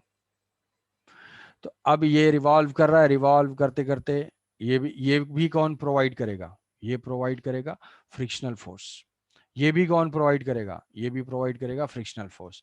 तो एक ही बेचारा फोर्स है, कौन सा, फ्रिक्शनल फोर्स, तो वो फ्रिक्शनल फोर्स दोनों ही प्रोवाइड कर रहा है, मतलब फ्रिक्शन फोर्स की डायरेक्शन किधर होगी, जिधर नेट एक्सलेशन की डायरेक्शन होगी, नेट एक्सलेशन हो जाएगा इधर, और फ्रिक्शन की डायरेक्टेड हो, फ्रिक्शन भी डायरेक्टेड होगा इधर ही, क्योंकि फ्रिक्शन के दोनों रिस्पॉन्सिबिलिटीज हैं, इधर भी और इधर भी। तो नेट फ्रिक्शन किधर होगा, net acceleration, net force is equal to mass into acceleration, net force is equal to mass into acceleration. Acceleration कितना होगा, एक्सलेशन हो जाएगा centripetal acceleration omega square R का whole square plus alpha into R का whole square. अब इसको हम solve करेंगे, तुम इसको थोड़ा फ्रिक्शन के डायरेक्शन को सिर्फ सोचो कि जीरो से स्लिपिंग पॉइंट तक फ्रिक्शन की डायरेक्शन कैसे चेंज हो रही है, कि जब ये जीरो था तब ओमेगा जीरो था, ओमेगा जीरो था तो सेंट्रीपिटल एक्सलेशन जीरो था, क्या था, सिर्फ टेंजेंशियल था, तो just T equal to zero पे जो फ्रिक्शन की डायरेक्शन होगी वो ऐसे होगा। फिर जैसे जैसे टेंस ओमेगा आता जाएगा, एंगुलर वेलोसिटी बढ़ती जाएगी, फ्रिक्शन को सेंटीपिटल भी प्रोवाइड करना है, तो फ्रिक्शन बेचारा क्या करेगा, अपनी डायरेक्शन को चेंज करता जाएगा। किसी मोमेंट तक आते आते अगर वो मैक्सिमम अचीव कर ले रहा है तो उस पॉइंट पे क्या करेगा, वो स्लिप कर जाएगा, तो ये ब्लॉक जो है उसी डायरेक्शन में ऐसे स्लाइड कर जाएगा, ये फोर्स इस डायरेक्शन में कैपेबल नहीं है, तो ये जो है ऐसे स्लाइड कर जाएगा। तो फ्रिक्शन की डायरेक्शन यहाँ पे वेरिएबल है, वो क्या केस था, वो हमने रखा और ओमेगा से रोटेट करना स्टार्ट करा है, ऐसा समझ लो कि जेंटली ओमेगा से रोटेट करा है, मैंने उस पर प्लेस कर दिया, अब वो घूम रहा है कांस्टेंट से। यहाँ पे क्या है, जीरो से स्टार्ट हुआ, जैसे फैन को हमने ऑन किया तो वहां पे फ्रिक्शन पहले टेंजेंशियल से टूवर्ड सेंटर, तो फ्रिक्शन का मोशन दे सकता है, ऐसा हो सकता है कि फ्रिक्शनल फोर्स का जो वेरिएशन है वो किस सेंस में होगा, क्लॉकवाइज है, एंटी क्लॉकवाइज है, तो ये ऐसे फ्रिक्शन चेंज हो रहा है, क्योंकि फ्रिक्शन के ऊपर दोनों रिस्पॉन्सिबिलिटी है। तो जब जस्ट स्लिप करने वाला होगा तो ये फ्रिक्शन कहाँ पे पहुंच जाएगा, ये फ्रिक्शनल फोर्स पहुंच जाएगा लिमिटिंग फ्रिक्शन पे, लिमिटिंग फ्रिक्शन पे, तो लिमिटिंग फ्रिक्शन मतलब this frictional force is equal to mu into M G. तो यहाँ से हमें फाइंड करना है टाइम, तो एम तो कैंसिल आउट हो जाएगा, मतलब square root of omega to the power 4 alpha R square plus alpha square R square is equal to mu G, square कर दिया, अल्फा कांस्टेंट है यहाँ पे, ये जो है अल्फा टू द पावर 4 हो जाएगा, तो यहाँ पे स्क्वायर कर देंगे, तो स्क्वायर करेंगे तो क्या हो जाएगा बाई आर, तो omega to the power 4 plus alpha square is equal to mu G by R का होल स्क्वायर। रूट हटा दिया, आर स्क्वायर कॉमन लिया, डिवाइड कर दिया, तो ये रूट हट गया, और माइनस अल्फा स्क्वायर, ये कितना हो जाएगा, alpha to the power 4 omega is equal to alpha T, तो ये alpha 4 T 4 plus alpha square is equal to mu square G square by R square. अब यहाँ से टाइम एलिमिनेट कर लेना है, टाइम एलिमिनेट कर लेना है, तो वो हो जाएगा minus alpha square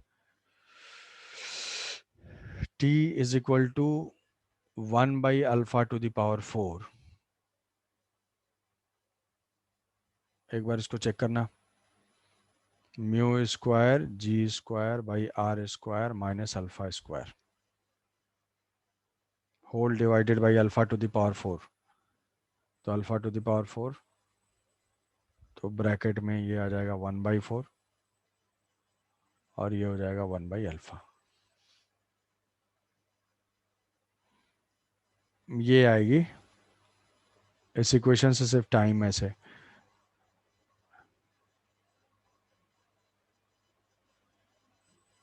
time eliminate किया। क्या ये बात समझ पा रहे हो? किस टाइम पे ये स्लिप होगा? T is equal to omega square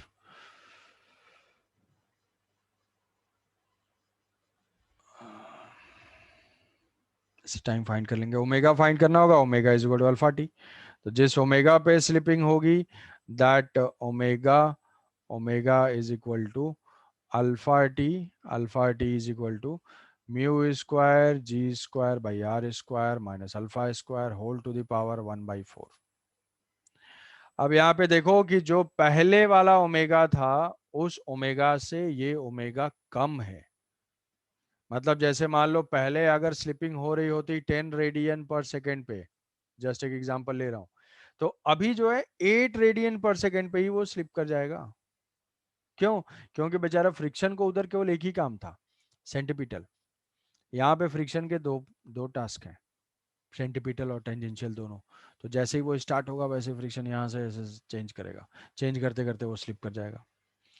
तो हम यहाँ पे देखो म्यू आर जी था, mu G by R, root mu G by R, और यहाँ पे देखो mu G by R, alpha जब जीरो होगा तो वही चीज़ आएगी, root mu G by R. कुछ क्वांटिटी सब्ट्रैक्ट कर रहा है तो अल्फा उससे कम हो जाएगा। तो कांस्टेंट अल्फा और कांस्टेंट ओमेगा, इन दोनों में डिफरेंस है।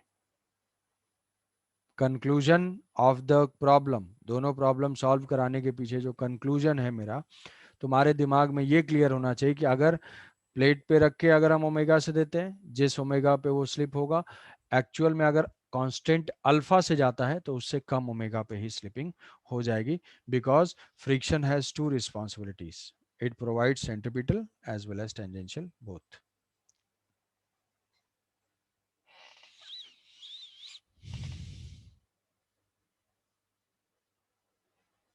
समझे?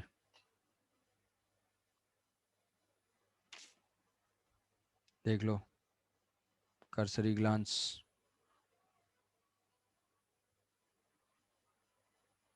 धीरे धीरे रोटेशन स्टार्ट हुआ, फ्रिक्शन इज चेंजिंग डायरेक्शन,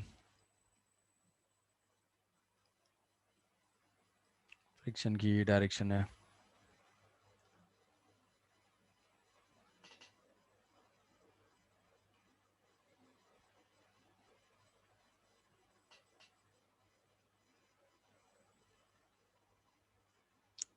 तो ये हो गया, ठीक है। तो ये ओवरऑल एक ही प्रॉब्लम था, एक ही प्रॉब्लम था, ओमेगा कांस्टेंट और ऐसे, तो उसमें हम फाइंड कर सकते हैं। सर वहाँ पे अल्फा का रूट होगा सर, कहाँ से? टी में, ए पहले, टी टी टी टी, में। टी में, अच्छा क्या हो गया, ये स्क्वायर किया, रूट हटा, 1/रूट अल्फा। 1/रूट अल्फा, नहीं तो ये 1/रूट अल्फा नहीं, ये अल्फा टू द पावर 4 है ना, और फिर हाँ सर, हाँ हाँ सर। 1/α होगा, 1/α होगा। ठीक है, तो तो ये नॉन नॉन यूनिफॉर्म अगर इसका रोटेशन हुआ तो हम ऐसे फाइंड कर सकते हैं। अब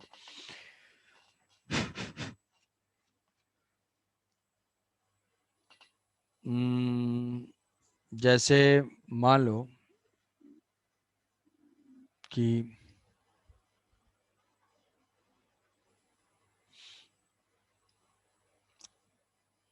इसमें ऐसा है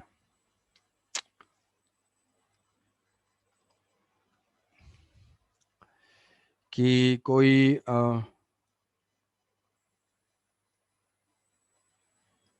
ऐसे सेमी सर्कुलर टाइप का है, या सेम बहुत सारे प्रॉब्लम इसमें हो सकते हैं कि जैसे मान लो कि ऐसे फनल शेप का है, ये फनल शेप का है, और या हम ऐसे लेते हैं, इंक्लाइन बाद में करेंगे। जैसे मान लो डेथ वेल की सिचुएशन है, डेथ वेल कि डेथ वेल में ये जो है सिलेंड्रिकल, ये जो सिलेंडर है, इस सिलेंडर में कोई पार्टिकल ऐसे, कोई पर्सन है जो भी बाइक चलाने वाला है, मोटरसाइकिलिस्ट जो भी है, वो क्या कर रहा है, यहाँ पे ओमेगा से घूम रहा है। तो मान लिया हमने इसको ऐसे रिलेट किया, और ये जो है ओमेगा से ऐसे घूम रहा है यहाँ पे। तो ओमेगा से इस मोमेंट पे ये रिवॉल्व कर रहा है। अच्छा नहीं, ऐसे तो नहीं होगा इसमें, फिर थोड़ा ज़्यादा हो जाएगा।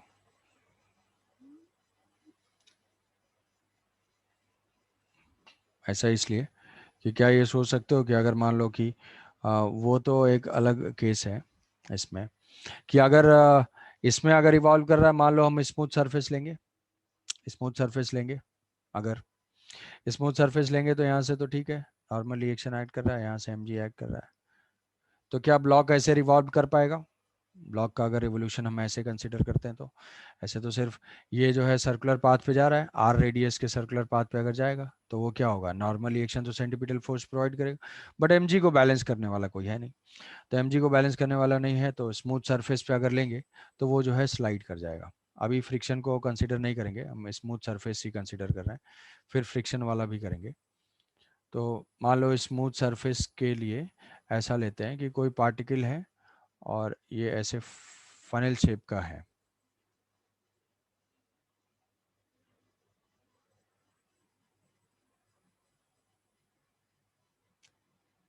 अच्छा अच्छा एक चीज इसको अप्लाई करने से, इसको सॉल्व करने के लिए हमें सेंट्रीफ्यूगल फोर्स क्या होता है? सेंट्रीफ्यूगल फोर्स,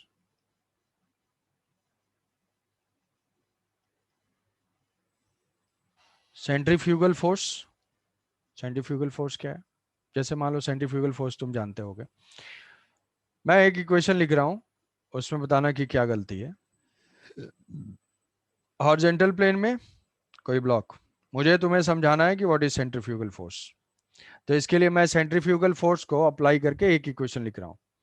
ये ब्लॉक है, ब्लॉक जो है वो रिवॉल्व कर रहा है हॉरिजॉन्टल सरफेस पे, हॉरिजॉन्टल सरफेस पे with constant angular velocity omega. String में टेंशन टी है, मैंने यहाँ से टेंशन टी दिखाया, और ये लेंथ है स्ट्रिंग की एल। तो सेंट्रीफ्यूगल फोर्स दिखाया, सेंट्रीफ्यूगल फोर्स तुम जानते होगे, नहीं जानते होगे तो बहुत अच्छा है, जानते हो तो ये एम ओमेगा स्क्वायर आर होता है। एम ओमेगा किधर होता है, वो सेंट्रीफ्यूगल मतलब अवे फ्रॉम सेंटर, तो ये मैंने लिख दिया ऐसे M omega square L. Tension है, इस पे सेंट्रीफ्यूगल फोर्स ऐड कर रहा है, टेंशन ऐड कर रहा है। तो अब मैं इक्वेशन लिखूंगा net force, net force toward centre T minus M omega square L is equal to net force toward centre, ये हो जाएगा एम ओमेगा स्क्वायर एल। तो यहाँ से जो टेंशन की वैल्यू होगी ये आ जाएगी 2 एम ओमेगा स्क्वायर एल। तो टेंशन का अगर हम ऐसे कंसीडर कर रहे हैं, T is equal to circular motion, तो ये T is equal to M omega square L मुझे दिख रहा है। सेंट्रीफ्यूगल फोर्स अप्लाई करने से ये जो है T is equal to 2m omega square L दिख रहा है। कौन सा आंसर सही है? कौन सा ऑप्शन सही है तुम्हारे हिसाब से?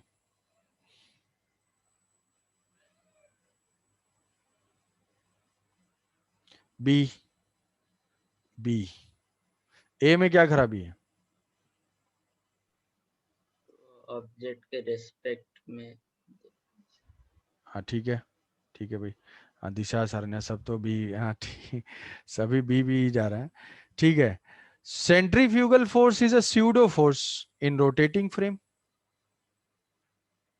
Pseudo force in rotating frame. Rotating frame में ये स्यूडो फोर्स है। अब मुझे ये लिखना गलत है। मतलब क्या है कि अगर मैं ये ब्लॉक देखता हूं, ये ब्लॉक जो रोटेट कर रहा है ऐसे ऐसे सर्कुलर पाथ पे, तो सेंट्रीफ्यूगल फोर्स करने का मतलब मान लो तुम यहां पे हो, इस ब्लॉक के ऊपर हो, तो उस ब्लॉक से जब हम ऑब्जर्व करेंगे तो ये जो ऑब्जर्वर है, ये ऑब्जर्वर क्या है? सर्कुलर पाथ पे जा रहा है। कैसे सर्कुलर पाथ है? कैसे टाइप का सर्कुलर मोशन है? Uniform circular motion. तो ये ऑब्जर्वर एक्सेलरेटेड है। किधर एक्सेलरेटेड है? Toward center. तो ये ऑब्जर्व स्यूडो फोर्स होता क्या है? स्यूडो फोर्स हम अप्लाई करते हैं mass into acceleration of frame और उसके अपोजिट डायरेक्शन में। तो इस ऑब्जर्वर का एक्सेलरेशन है omega square L toward center. तो ये जब देखेगा, ये इस ब्लॉक के मोशन को एनालाइज करेगा, तो ये बोलेगा कि इस ब्लॉक के ऊपर टेंशन है और इस ब्लॉक के ऊपर एक सेंट्रीफ्यूगल फोर्स है जो कि एम ओमेगा स्क्वायर एल है। ठीक है। तो इस ऑब्जर्वर के रेस्पेक्ट, मतलब बिल्कुल ब्लॉक के साथ साथ वो चल रहा है, ब्लॉक के ऊपर बैठा हुआ है, मान लो उसका मास वास सब नेग्लिजिबल है, तो वो अगर ऑब्जर्व कर रहा है तो उसके रेस्पेक्ट में एक्सेलरेशन क्या है? जीरो है। तो वो क्या बोलेगा कि tension of the string is balanced bye centrifugal force. मतलब कई कंफ्यूज होते हैं, या हो सके तुम्हें क्लियर हो कि सेंट्रीपिटल सेंट्रीफ्यूगल एक साथ नहीं अप्लाई करना है।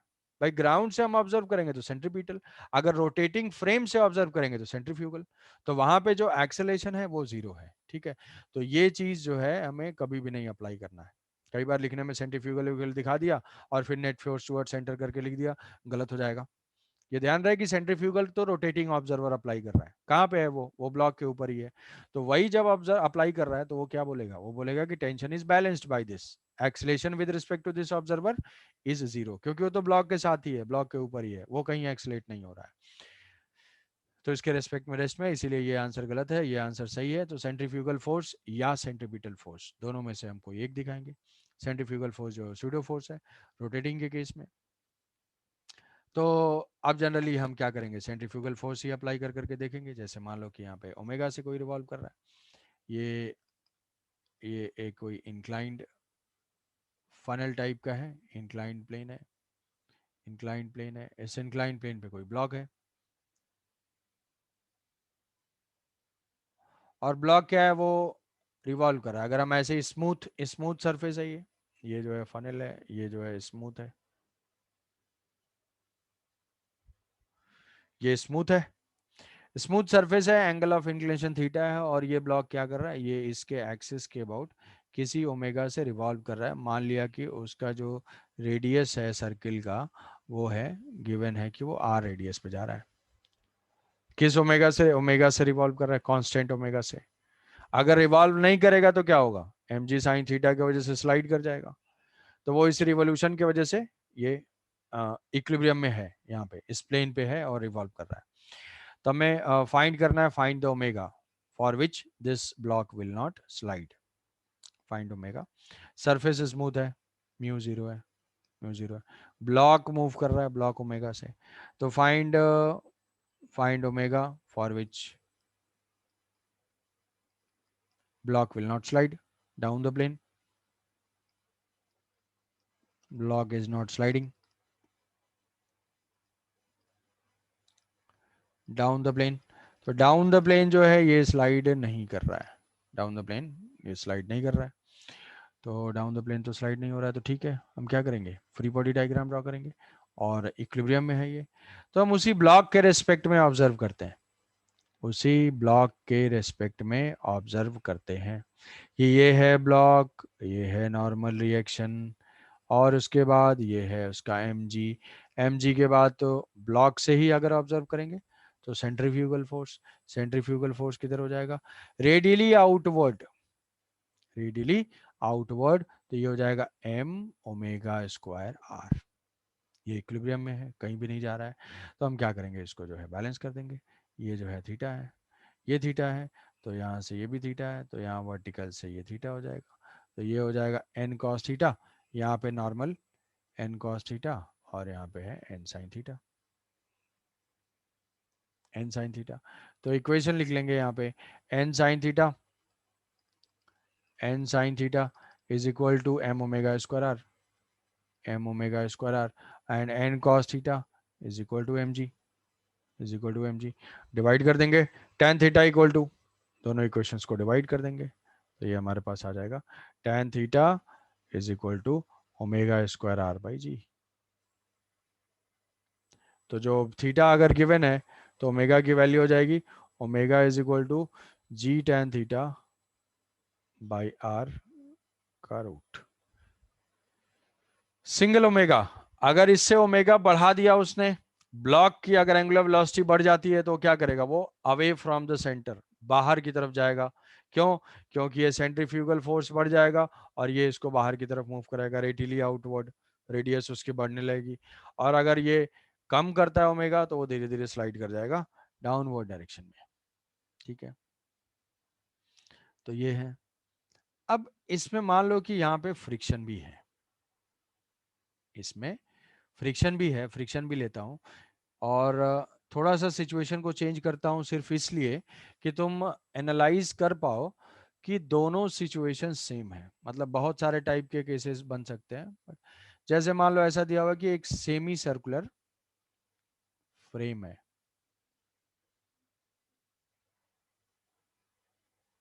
सेमी सर्कुलर फ्रेम है, और ये क्या है, वर्टिकल प्लेन में ये रोटेट कर सकता है। सेमी सर्कुलर फ्रेम है और ये वर्टिकल प्लेन में ऐसे, और ये इस एक्सिस के अबाउट रोटेट कर सकता है, तो इसका रोटेशन है ओमेगा से। यहाँ पे एक रिंग है, ये रिंग है, और ये रिंग क्या है, इसके साथ इक्विलिब्रियम में है अभी। मतलब तुम देखो यहाँ पे क्या था, यही चीज क्या था, यहाँ पे एक इंक्लाइन प्लेन बना सकते हैं हम, फनल टाइप का हो गया, इस फनल का ये हो गया थीटा, जो पिछला क्वेश्चन था। ये अगर फ्रेम स्मूथ है तो हम इसको रोटेट करेंगे तो किसी थीटा पे ये इक्विलिब्रियम में होगा। तो इस केस में तुमसे पूछा जा सकता है find the theta eight which this ring will be remain in equilibrium. क्या करोगे, यहाँ से नॉर्मल दिखाओगे, mg दिखाओगे, स्यूडो फोर्स दिखाओगे, और ऐसे ही आ जाएगा tan theta is equal to omega square R by G. अब इसमें मानते हैं कि ये रफ है एंड कोफिशिएंट ऑफ फ्रिक्शन इसका म्यू है, ये जो रफ है, और कोफिशिएंट ऑफ फ्रिक्शन यहाँ पे है म्यू, फ्रिक्शन बिटवीन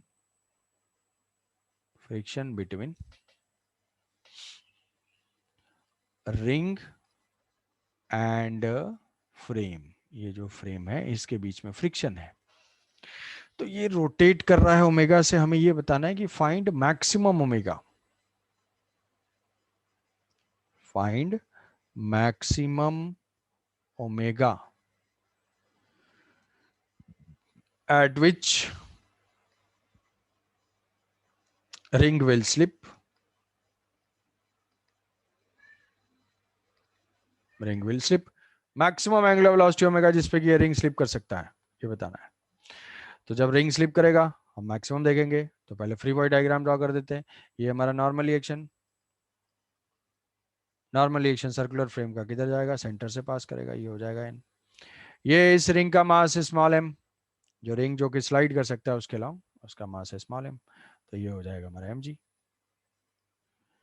तो कोई भी कर्व्ड सरफेस को तो हम इंक्लाइन प्लेन की तरह से ही देखते हैं। यहाँ पे ये टेंजेंट बना है, ये थीटा। अब इसकी जो रेडियस है, ये मान लिया कि ये रेडियस आर है, और इसके सर्किल की रेडियस मैं ले लेता हूँ स्मॉल आर। तो ये रिंग जो है इस फ्रेम के साथ साथ ऐसे रिवॉल्व कर रहा है। तो यहां से अब ये हो जाएगा सेंट्रीफ्यूगल फोर्स, रिंग के रिस्पेक्ट में मैंने मेजर किया, M omega square are.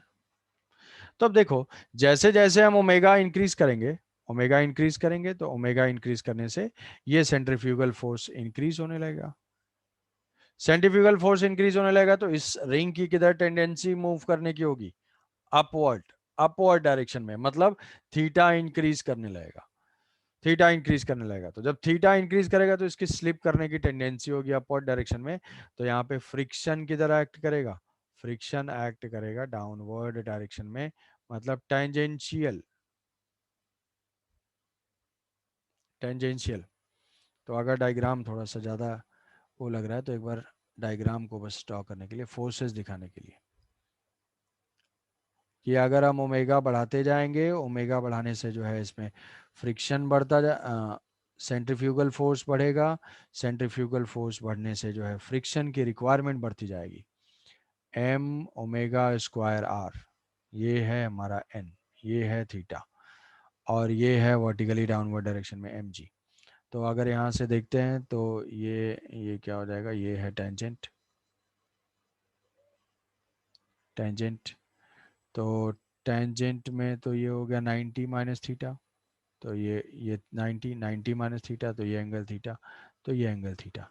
Friction किधर होगा, फ्रिक्शन हमेशा सरफेस के टेंजेंशियल, तो यहाँ से फ्रिक्शन एक्ट करेगा डाउन द प्लेन। क्यों डाउन द प्लेन, क्योंकि अगर ओमेगा बहुत ज़्यादा है तो ये सेंट्रीफ्यूगल फोर्स का एक कंपोनेंट होगा, कंपोनेंट होगा इधर थीटा, किधर, अपवर्ड, ऐसे टेंजेंशियल अपवर्ड।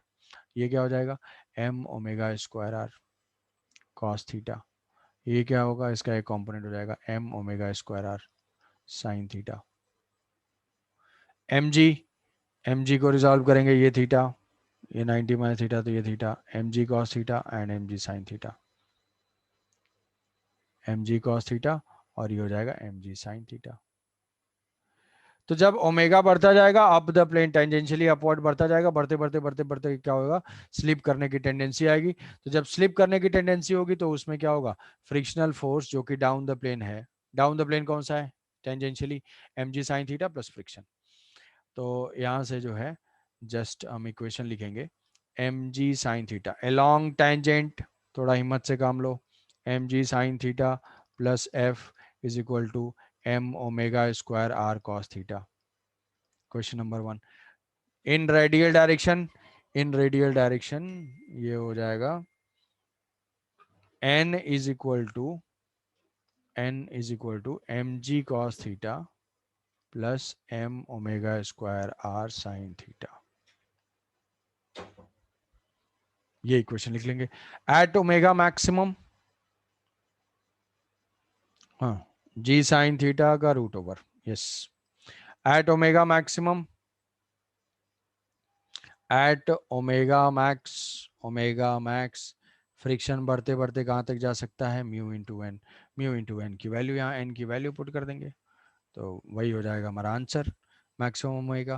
तो ये M G sine theta plus mu N है जाएगा M G cos theta plus mu M omega square R sine theta is equal to M omega square R cos theta. कुछ, हाँ ठीक है, ठीक है, एम तो कैंसिल आउट होगा ओमेगा स्क्वायर वाले टर्म को, जी भी तो रहेगा, एम कैंसिल किया, यहाँ से ओमेगा की वैल्यू कुछ आ जाएगी, ओमेगा की value R R R, R तो ठीक है,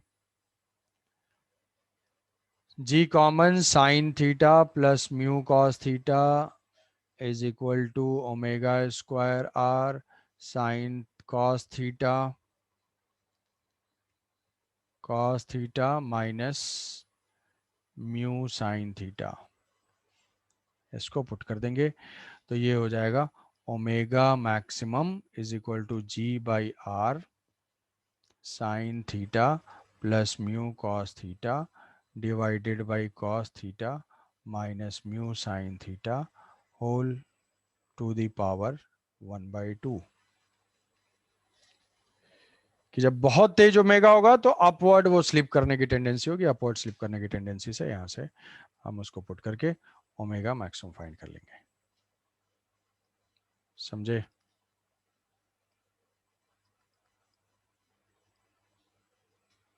cos थीटा से डिवाइड कर देंगे, tan theta plus mu divided by 1 minus mu tan theta. This is the maximum angular speed.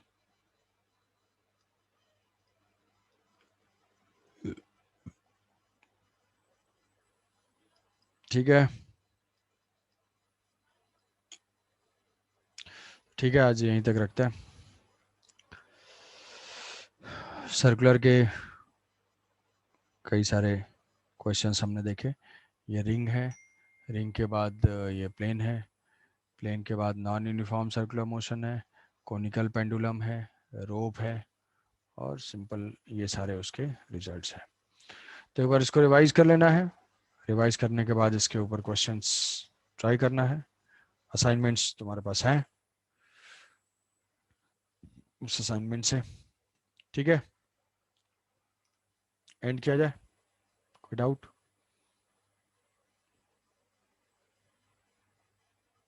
चलो, बाय बाय, थैंक यू।